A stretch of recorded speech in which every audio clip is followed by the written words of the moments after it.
Nahaharap ngayon sa mga kasong administratibo ang isang security screening officer sa Ninoy Aquino International Airport matapos umanong magnakaw ng pera sa mga pasahero sa mga security check.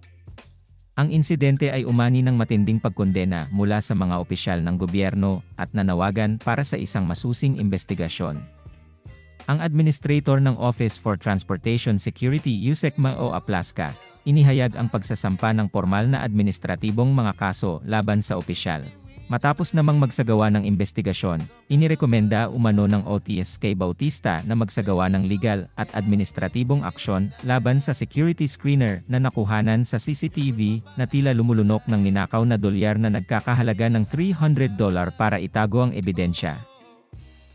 The Secretary has authorized imposing the maximum penalty to those found guilty to demonstrate the department's determined push to rid Ninoy Aquino International Airport, as well as other attached agencies of Scalawags, said ng DOTR.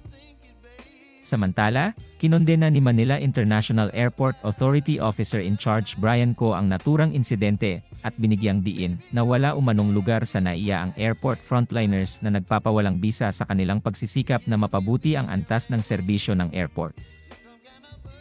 We trust the leadership of the Office for Transportation Security.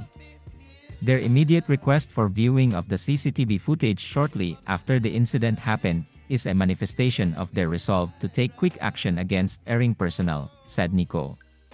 We believe that they are doing what is necessary to police their ranks and protect the reputation of the greater majority of frontliners who remain true to their oath of office, said Panya. Salamat sa panunood at kung bago ka pa lang sa channel ko, paki-click naman ang subscribe at pati na rin ang notification bell para lagi kang updated sa mga showbiz balita.